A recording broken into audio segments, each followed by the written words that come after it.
Hello दोस्तों, नमस्ते। एक बार फिर स्वागत है आपका हमारे यूट्यूब चैनल पर। दोस्तों, पिछले वीडियो सेशन में हमने चैप्टर 7 का पहला पार्ट कंप्लीट कर लिया था। 7 चैप्टर कक्षा 12 इतिहास विषय। एक साम्राज्य की राजधानी विजयनगर। विजयनगर साम्राज्य के बारे में पढ़ रहे थे हम। साम्राज्य की राजधानी विजयनगर। विजयनगर तो जो था वो एक शहर भी था कर्नाटक में स्थित, और वो बाद में किस तरह एक साम्राज्य के रूप में उभरा। और हमने कल शुरुआत में जो है कृष्णदेवराय के बारे में थोड़ा बहुत पढ़ लिया था। कृष्णदेवराय कौन थे? आपके तुलु वंश से संबंधित थे। जो चार वंश हमने पढ़े थे। पहला राजवंश कौन सा आया था? विजयनगर साम्राज्य पर चार राजवंशों ने शासन किया था। पहला राजवंश जिसका नाम था आपके संगम वंश। संगम वंश की स्थापना 1336 में हरिहर और बुक्का नामक दो भाइयों ने की थी। संगम वंश के जो सैनिक कमांडर थे, उन सैनिक कमांडरों ने क्या किया? संगम वंश को उखाड़ फेंका और एक नए वंश की स्थापना की, सुलु वंश की। सुलु वंश के सैनिक कमांडरों ने सुलु वंश को खत्म किया और एक नया वंश आया, तुलु वंश। और तुलु वंश के एक प्रसिद्ध शासक जिसका नाम है कृष्णदेवराय। इसके बारे में थोड़ी बहुत जानकारी आज और प्राप्त कर लेते हैं। और इस तुलु वंश के शासक के शासन को खत्म करने वाले थे अरविंदु वंश, जो चौथा वंश कहलाया अरविंदु वंश। कृष्णदेवराय विजयनगर के प्रसिद्ध शासक रहे हैं। कृष्णदेवराय बहुत ही फेमस शासक है, प्रसिद्ध शासक है, इस विजयनगर साम्राज्य के प्रसिद्ध शासक। 1509 से 1529 मात्र 20 साल तक इन्होंने विजयनगर पर शासन किया है। और इन्होंने शासन कला के विषय पर एक पुस्तक लिखी है, अमुक्त माल्यद। अमुक्त माल्यद एक पुस्तक लिखी है तेलुगु भाषा में। और इस तेलुगु भाषा में पुस्तक लिखकर, नाम क्या है पुस्तक का ध्यान रखना है, अमुक्त माल्यद पुस्तक लिखी है। और इसने व्यापारियों के विषय में इस पुस्तक में कुछ लिखा है। कृष्णदेवराय ने क्या लिखा है देखो। इसने लिखा है कि एक राजा को अपने बंदरगाहों को सुधारना चाहिए। बंदरगाहों को सुधारोगे तभी जो है व्यापारी वो है दूसरे देश से आसानी से भारत में आ पाएंगे। भारत के व्यापारी आसानी से दूसरे देश में जाकर व्यापार जो है अच्छी तरह से कर पाएंगे। इस प्रकार जो है एक राजा को क्या करना चाहिए? बंदरगाहों को सुधारना चाहिए। और वाणिज्य को इस प्रकार प्रोत्साहित करना चाहिए कि घोड़ों, हाथियों, रत्नों, चंदन, मोती तथा अन्य वस्तुओं का खुले तौर पर आयात किया जा सके। ये जो सारी चीजें हैं, घोड़े, हाथी, रत्न, चंदन, मोती, ये सारी चीजें जो है भारत में आती थी। तो इस प्रकार यदि आप बंदरगाहों को सुधारोगे तो बहुत से जो यात्री हैं, वो बहुत से जो व्यापारी हैं वो भारत में आएंगे, है ना। तो इस प्रकार उनको प्रोत्साहित करना चाहिए। किसको? व्यापारियों को। ऐसा किसने लिखा है? कृष्णदेवराय ने लिखा है अपनी पुस्तक अमुक्त माल्यद में, जो तेलुगु भाषा में लिखी गई है, शासन कला पर आधारित है, शासन कला। और क्या लिखा है? उसे प्रबंध करना चाहिए कि उन विदेशी नाविकों का मतलब क्या हो गया? जो विदेश से आने वाले हैं, नाव में आते हैं विदेशी व्यापारी, विदेशी नाविकों, यानी उन्हें किसी प्रकार की कोई परेशानी न हो। यानी नहीं तो वो तूफान में जो है डट कर आते हैं, है ना। आपके समुद्र में तूफान भी आ जाते हैं, कभी बीमार भी हो जाते हैं, कभी कभी थकान के कारण जो है उन्हें बहुत परेशानी होती है। इस कारण वो जब थकान के कारण देश में उतरते हैं तो उनकी देखभाल करनी चाहिए। हमें क्या करनी चाहिए? उसकी देखभाल करनी चाहिए।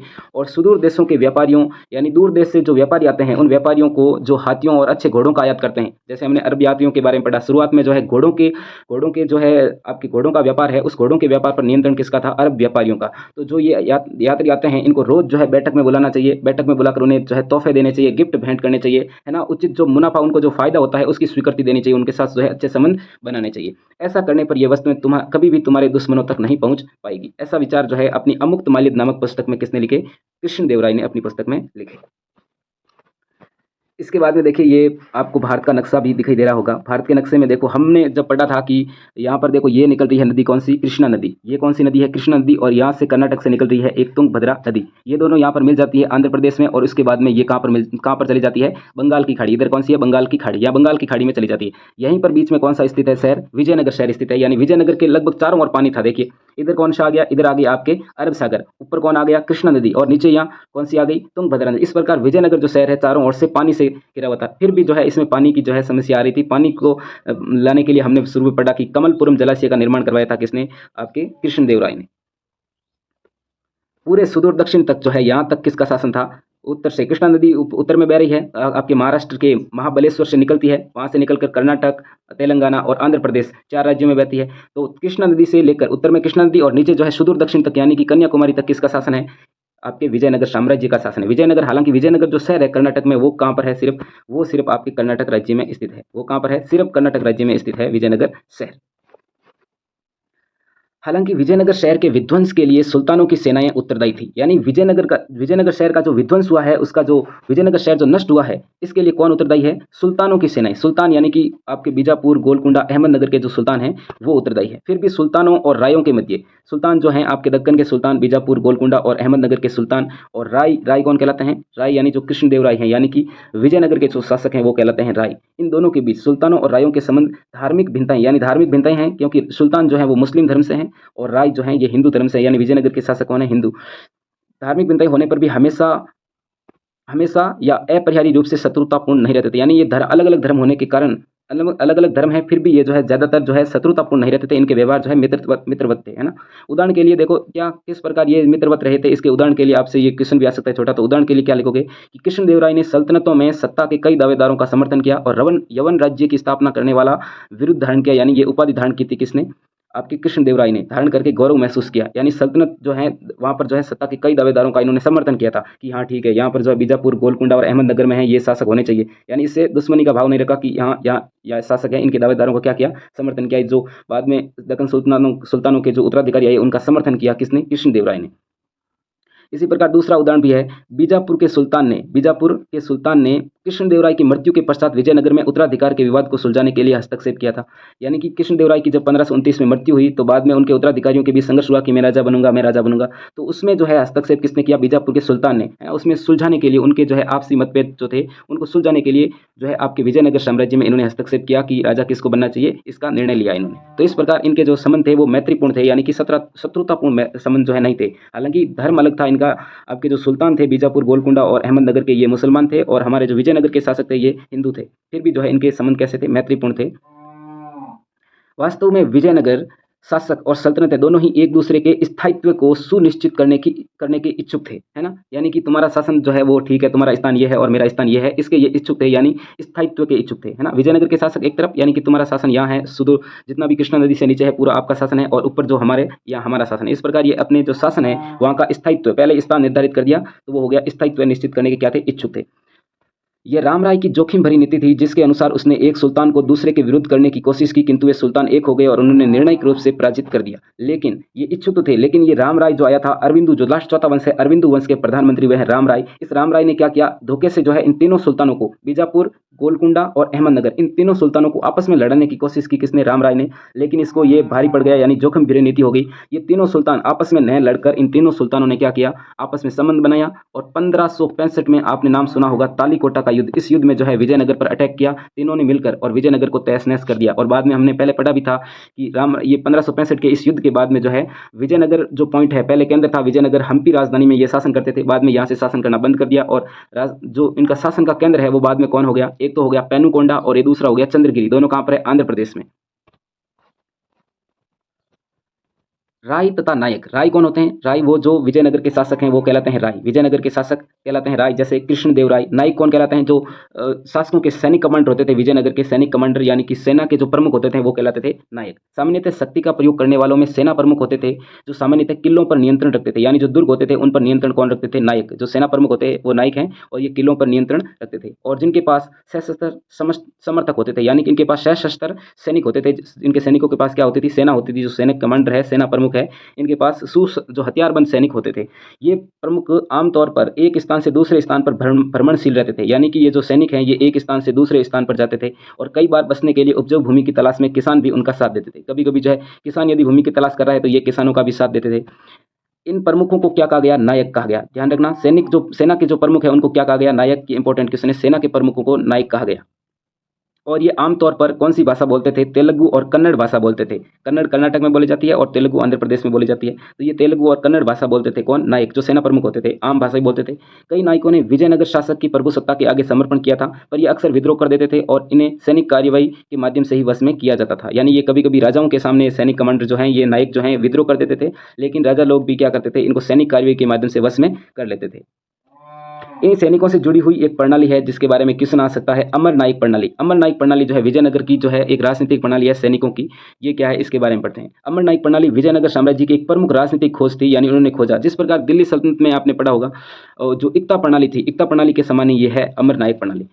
इस प्रणाली के कई तत्व दिल्ली सल्तनत की एकता प्रणाली, यानी कई तत्व जो हैं एकता प्रणाली से ग्रहण किए गए हैं। तो एकता प्रणाली से मिली जुली ये प्रणाली है अमर नायक प्रणाली। जैसे आपने वो पढ़ा होगा आप 11वीं क्लास में इतिहास में, नाइट वर्क के बारे में, जो सामंत वर्गों की सेना होती थी, नाइट वर्क, उसी प्रकार की ये सेना होती थी। अमर नायक सैनिक कमांडर होते थे जिन्हें राय द्वारा प्रशासन के लिए राज्य क्षेत्र दिए जाते थे, यानी जिस प्रकार नाइट वर्क को वो क्षेत्र देते थे, है ना, उस पर वो कर ग्रहण कर ले सकते थे। उसी प्रकार ये अमर नायक जो होते थे ये सैनिक कमांडर होते थे और राय यानी विजयनगर के राजाओं द्वारा प्रशासन के लिए, यानी ये सैनिक कमांडर को एक क्षेत्र दे देते थे, क्षेत्र, है ना, कोई भी भूमि दे देते थे और उस भूमि पर ये शासन कर सकते थे। वे किसानों, शिल्प कर्मियों तथा व्यापारियों से भू राजस्व यानी कि कर ले लेते थे, अन्य कर वसूल करते थे। यानी ये जो है किसानों से डायरेक्ट कर वसूल करते थे अमर नायक। वे राजस्व का कुछ भाग व्यक्तिगत उपयोग यानी कि अपने निजी उपयोग के लिए जो कर प्राप्त करते थे, रेवेन्यू जो प्राप्त करते थे, इसका उपयोग वो अपने खुद के लिए कर सकते थे या कभी अपने घोड़े और हाथियों के निर्धारित दल के रखरखाव के लिए अपने पास रख लेते थे। यानी अपने हाथियों और घोड़ों, ये सेना होती थी इनके पास, तो अपने हाथी और घोड़ों का किस प्रकार रखरखाव करना है, उसके लिए भी अपने इस कर का प्रयोग करते थे। ये दल जो है विजयनगर शासकों को एक प्रभावी सैनिक शक्ति प्रदान करने में सहायक होते थे। यानी हाथियों और घोड़ों का ये जो दल है, ये किसको सहायता प्रदान करता था? आपके विजयनगर के शासक को कभी भी सेना की आवश्यकता पड़ती थी, तो ये सैनिक कमांडर जो है अपने इन हाथियों और घोड़ों की सेना को ले जाते थे। इस प्रकार ये विजयनगर की सैनिक शक्ति में जो है सहायक होते हैं, जिसकी मदद से उन्होंने पूरे दक्षिणी प्रायद्वीप यानी पूरा दक्षिणी भारत यानी कृष्णा नदी से लेकर के नीचे सुदूर दक्षिण तक कन्याकुमारी तक जो है इसको अपने नियंत्रण में किया। राजस्व का यानी कर का कुछ भाग जो है, ये लोग जो ज़्यादा कर बच जाता था, तो ये लोग जो है मंदिरों और सिंचाई के साधनों के रखरखाव के लिए भी खर्च करते थे। यानी किसानों के लिए भी कुछ और कुछ पंडितों वगैरह उनके मंदिर में भी दे देते थे कर। अमरनायक राजा को वर्ष में एक बार भेंट यानी गिफ्ट भी भेजा करते थे। यानी कभी-कभी और भी ज़्यादा जो है बच जाता था कर इनके पास, तो ये एक साल में एक बार जो है राजा के पास, वर्ष में एक बार जो है राजा को भी भेंट दे दिया करते थे और अपनी स्वामी भक्ति प्रकट करने के लिए राजकीय दरबार में उपहारों के साथ स्वयं उपस्थित हुआ करते थे। साल में एक बार जो है ये खुद राजा के दरबार में भी जाते थे और राजाओं को खुद जाकर भेंट जो है गिफ्ट देते थे। राजा कभी-कभी उन्हें एक से दूसरे स्थान पर स्थानांतरित कर उन पर अपना नियंत्रण दर्शाता था, पर 17वीं शताब्दी में इनमें से कई नायकों ने अपने स्वतंत्र राज्य स्थापित कर लिए। इस प्रकार केंद्रीय राज्य के ढांचे का विघटन तेजी से होने लगा। यानी राजा जो है कभी-कभी ये अपनी एक ही जगह पर रहकर जो अपनी शक्ति नहीं बढ़ा लें, इस कारण राजा क्या करता था, इनको स्थानांतरित यानी ट्रांसफर करता रहता था। इन सैनिक कमांडरों का यानी अमर नायकों का ट्रांसफर करता रहता था। इस कारण जो है ये अपना स्वतंत्र राज्य स्थापित नहीं कर पाते थे। लेकिन कभी-कभी क्या होता था, कई नायक जो होते थे सैनिक कमांडर, ये स्वतंत्र राज्य स्थापित कर लिए थे इन्होंने। इस प्रकार जो केंद्रीय राज्य की ढांचा है, इसका जो है विघटन यानी इसका जो है पतन होना, वो धीरे-धीरे पतन होने लगा, तेजी से होने लगा पतन। अमर शब्द का जो आविर्भाव है, ये मान्यता अमर शब्द का जो आविर्भाव है, ये मान्यता अनुसार संस्कृत शब्द समर से हुआ है। समर यानी लड़ाई, युद्ध, और ये जो समर है ये एक फारसी शब्द अमीर से मिलता-जुलता है, जिसका अर्थ होता है ऊंचे पद का कुलीन व्यक्ति।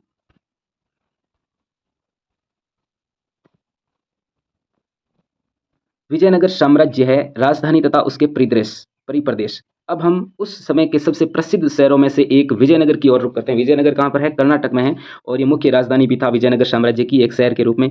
अधिकांश राजधानियों की तरह यह भी एक विशिष्ट भौतिक रूपरेखा तथा स्थापत्य शैली से अभिलक्षित थी, है ना।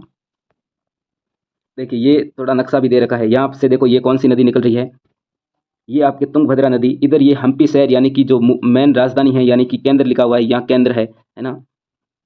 इधर से ये केंद्रीय भाग, इस प्रकार ये एक नक्शा बनाया हुआ है, सामान्यतः नक्शा, राज्य का नक्शा बनाया हुआ है।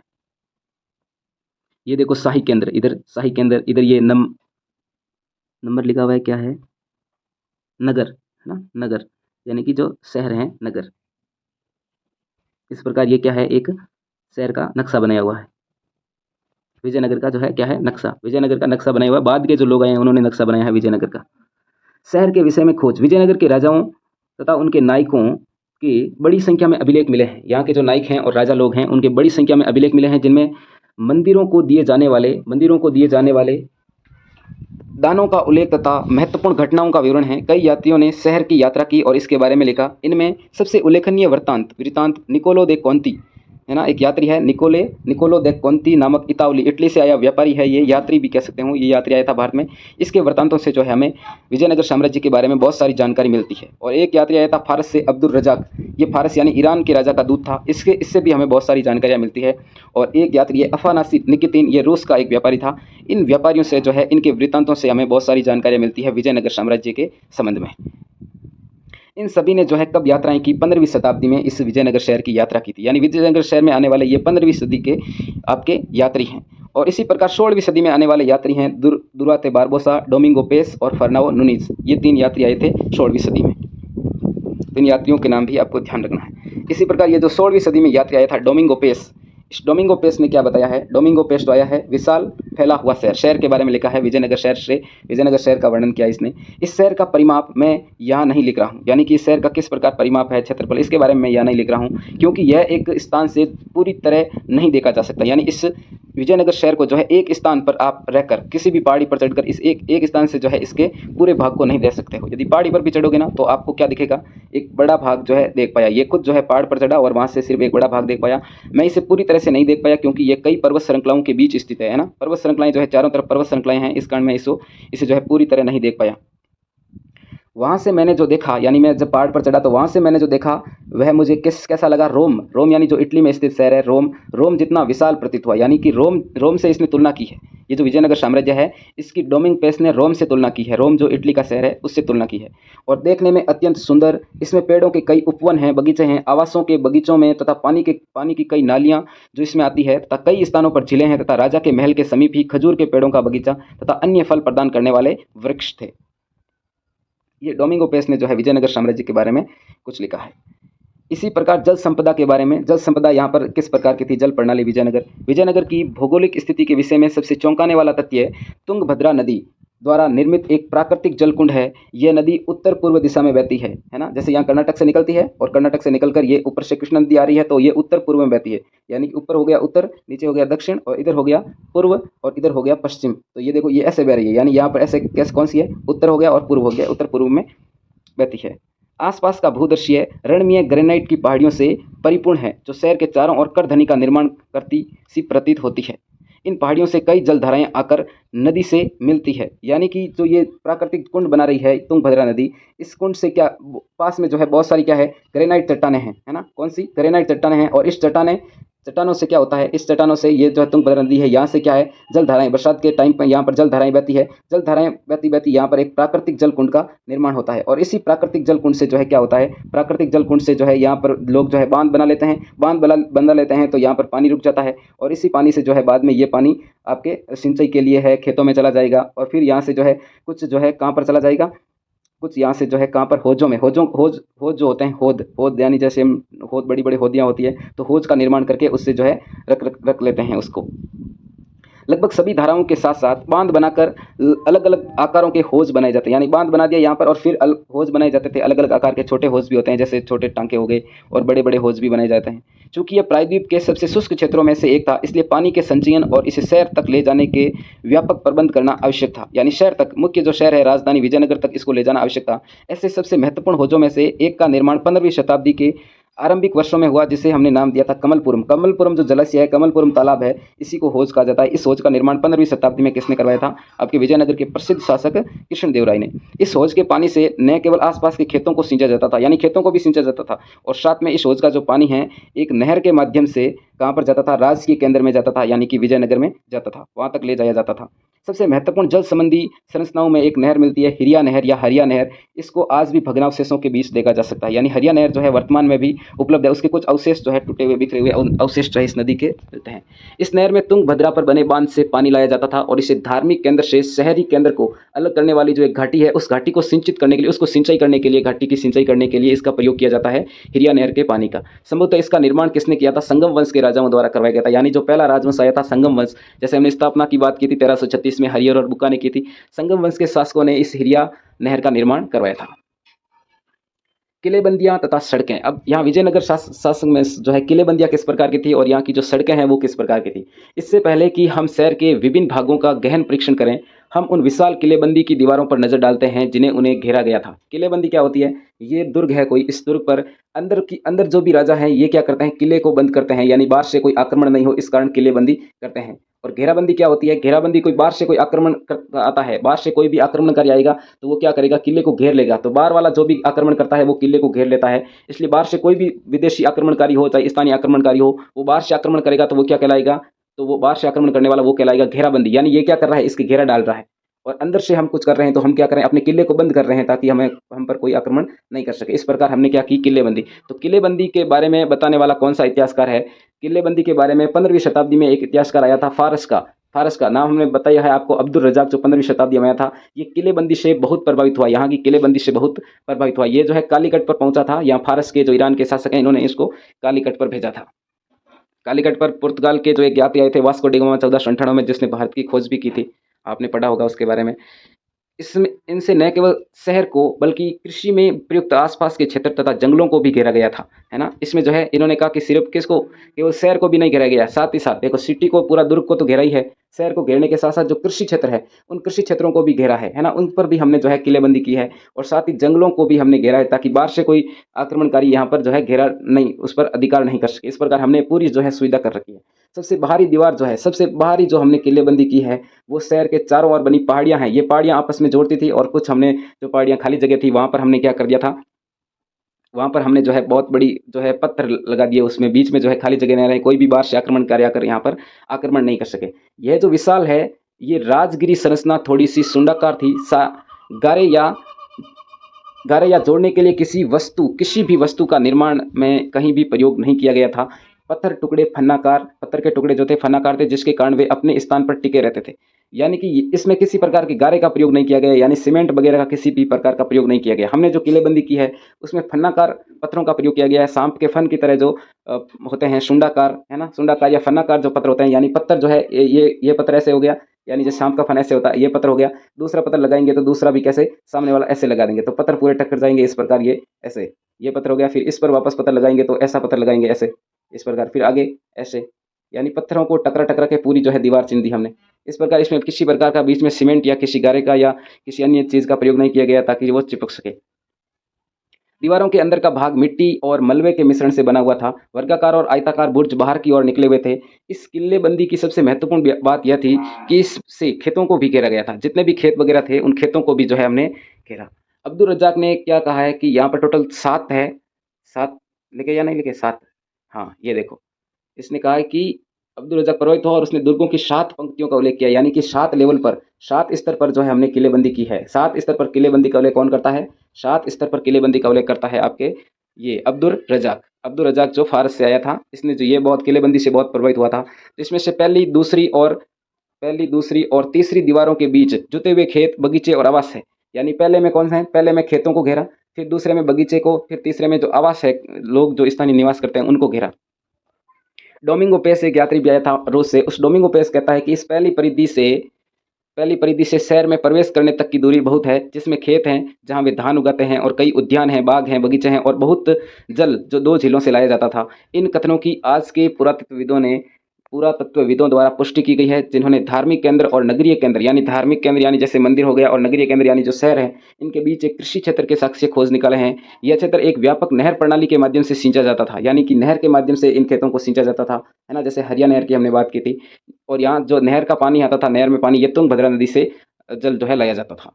आपके विचार में कृषि क्षेत्रों को किलेबंद भूभाग में क्यों समाहित किया जाता था? किलेबंद जो भूभाग है इसमें आपके कृषि क्षेत्रों को क्यों बंद करते थे हम? कृषि क्षेत्र की किलेबंदी हमने क्यों की? कृषि क्षेत्र को हमने क्यों घेरा? है ना? ताकि जो है विदेश कोई भी आक्रमण करता है, जैसे अकबर ने आपके चित्तौड़गढ़ दुर्ग पर आक्रमण किया था तो 8 महीने तक घेरा डाला। तो अंदर में दुर्ग में जो रह रहे हैं, किलेबंद किए कर रहे हैं, वो दुर्ग में जो अनाज वगैरह होना चाहिए, इस कारण जो है वो कृषि क्षेत्र का भी घेरा रखते थे ताकि अनाज में खाने-पीने की जो है उसकी अच्छी तरह से व्यवस्था हो सके। अक्सर मध्यकालीन घेराबंदियों का मुख्य उद्देश्य प्रतिपक्ष को खाद्य सामग्री यानी खाने के लिए जो है चीज़ें हमें कृषि क्षेत्रों से मिलेगी, से वंचित कर समर्पण के लिए बाध्य करना होता था। यानी कोई भी बाहर से आक्रमणकारी आए तो उनको जो है समर्पण के लिए बाध्य इस आधार पर करें कि उनके पास खाने के लिए कुछ है नहीं, यानी खाद्य सामग्री को अंदर ही घेर लेते थे ये घेराबंदियाँ जो है कई महीनों या यहाँ तक कि कई वर्षों तक भी चल सकती थी। आमतौर पर शासक ऐसी परिस्थितियों से निपटने के लिए किलेबंद क्षेत्रों के भीतर विशाल अन्नागारों का भी निर्माण करवाते थे। यानी विशाल अन्नागार यानी फसलें वगैरह सब पूरे किले के अंदर ही रख लेते थे। यानी किलेबंद इन अन्नागारों को भी घेरा जाता था। विजयनगर के शासकों ने पूरे कृषि भूभाग को बचाने के लिए एक अधिक महंगी व्यापक नीति को अपनाया। दूसरी किलेबंदी नगरीय केंद्र के आंतरिक भाग के चारों ओर बनी हुई थी और तीसरी से शासकीय केंद्र को घेरा गया था, यानी राजा का जो केंद्र है उसको भी घेरा गया, जिसमें महत्वपूर्ण जो इमारतें हैं यानी कि मंदिर है, जो और भी महल वगैरह उनको घेरा गया और प्रत्येक समय को अपनी ऊंची दीवारों से घेरा गया था, यानी बहुत बड़ी बड़ी ऊंची दीवारें बना दी ताकि कोई भी आक्रमणकारी है जो यहाँ पर आक्रमण नहीं कर सके। दुर्ग में प्रवेश के लिए अच्छी तरह सुरक्षित प्रवेश द्वार थे, यानी प्रवेश करने के लिए जो है सुरक्षित प्रवेश द्वार, बड़े बड़े प्रवेश द्वार होते थे जो शहर को मुख्य सड़कों से जोड़ते थे। यानी सड़कें जो है मुख्य सड़क इस प्रवेश द्वार पर आती थी, यानी कोई ये पूरा शहर का प्रवेश द्वार हो गया और सामने से ऐसे सड़क आएगी ऐसे। प्रवेश द्वार विशिष्ट स्थापत्य के नमूने थे जो अक्सर उन संरचनाओं को परिभाषित करते थे जिनमें प्रवेश को वे नियंत्रित करते थे। किलेबंद बस्ती में जाने के लिए बने प्रवेश द्वार पर बनी मेहराब और साथ ही द्वार के ऊपर बनी गुंबद तुर्की सुल्तानों द्वारा प्रवर्तित स्थापत्य के चारित्रिक तत्व माने जाते हैं। जैसे देखिए यहाँ पर एक नक्शा था ना, हाँ यहाँ देखिए ये क्या है, ये हो गया आपके मेहराब, है ना, इस प्रवेश द्वार और ये पूरा हो गया एक प्रवेश द्वार, यहाँ प्रवेश द्वार हो गया, प्रवेश द्वार के ऊपर ये मेहराब बनी हुई है, मेहराब के ऊपर ये क्या बना हुआ है, गुंबद। ये तो हो गया गुंबद और ये क्या हो गई मेहराब, और ये क्या हो गया प्रवेश द्वार। तो ये सारा तुर्की जो शासक थे उनसे लिया गया है। तुर्की सुल्तानों के परिवर्तित स्थापत्य के चारित्रिक तत्व माने जाते हैं। कला इतिहासकार इस शैली को क्या कहते हैं, इंडो इस्लामिक यानी हिंद इस्लामी शैली कहते हैं, क्योंकि इसका विकास विभिन्न क्षेत्रों की स्थानीय स्थापत्य की परंपराओं के साथ संपर्क से हुआ। पुरातत्वविदों ने शहर के अंदर की तथा वहां से बाहर जाने वाली सड़कों का अध्ययन किया है। इनकी पहचान प्रवेश द्वारों से होकर जाने वाले रास्तों के अनुरेखण तथा फर्श वाली सड़कों की खोजों से की गई है। सड़कें सामान्यतः पहाड़ी भूभाग से बचकर घाटियों से होकर ही इधर उधर घूमती थी। सबसे महत्वपूर्ण सड़कों में से कई मंदिर के प्रवेश द्वारों से आगे बढ़ी हुई थी और इनके दोनों ओर क्या थे, बाजार थे। यानी कि ये देखो, ये पूरा आपके शहर हो गया, शहर का जो भाग है ये हो गया शहर का भाग, है ना। शहर का यहाँ प्रवेश द्वार घुसने के लिए अंदर शहर है, ठीक है। और आगे जो है यहाँ पर सीधी शहर के आगे क्या होगी, सड़क होगी, और सड़क के इधर भी हो गया नगर होंगे, और इधर भी मतलब बाजार होंगे, दोनों तरफ क्या होंगे, बाजार, ताकि यहाँ से कुछ भी खरीदारी कर सके। यहाँ पर फिर शहर आगे, ये सड़क इस प्रकार हो गई, यहाँ से सड़क इस प्रकार, है ना।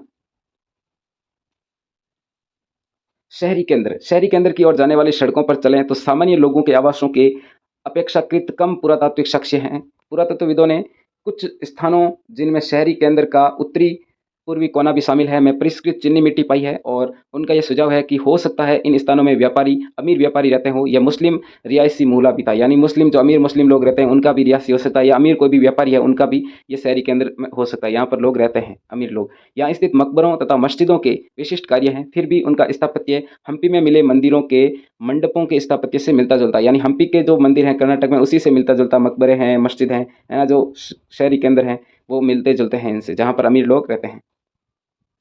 और सामान्य जो लोग हैं, सामान्य लोगों के जो आवास हैं जो अब अस्तित्व में नहीं है, का 16वीं शताब्दी का पुर्तगाली यात्री आया था बारबोसा। बारबोसा इन सामान्य लोगों के निवास के बारे में क्या कहता है कि लोगों के अन्य आवास छप्पर के हैं, बाकी जो सामान्य लोग हैं उनके आवास हैं छप्परे बने हुए हैं, और फिर भी सुदृढ़ हैं, यानी कि उनके जो छप्पर हैं वो सुदृढ़ हैं, और व्यवसाय के आधार पर कई खुले स्थानों वाली लंबी गलियों में व्यवस्थित हैं, है ना। बहुत लंबी लंबी गलियां हैं और उस गलियों में जो है छप्पर बने हुए हैं, प्रत्येक के घर हैं। क्षेत्र सर्वेक्षण इंगित करते हैं कि इस पूरे क्षेत्र में बहुत से पूजा स्थल और छोटे मंदिर थे, जो विविध प्रकार के संप्रदायों, जो संभवतः विभिन्न समुदायों द्वारा संरक्षित थे, के प्रचलन की ओर संकेत करते हैं। सर्वेक्षणों से यह भी इंगित होता है कि कुएं, बरसात के पानी वाले जलाशय और साथ ही मंदिरों के जलाशय संभवतः सामान्य नगर निवासियों के लिए पानी के स्रोत का कार्य करते थे। इस प्रकार आज इतना ही पढ़ते हैं। अगले भाग में अगला जो है, अगले भाग में देखेंगे अगला ये पूरा चैप्टर।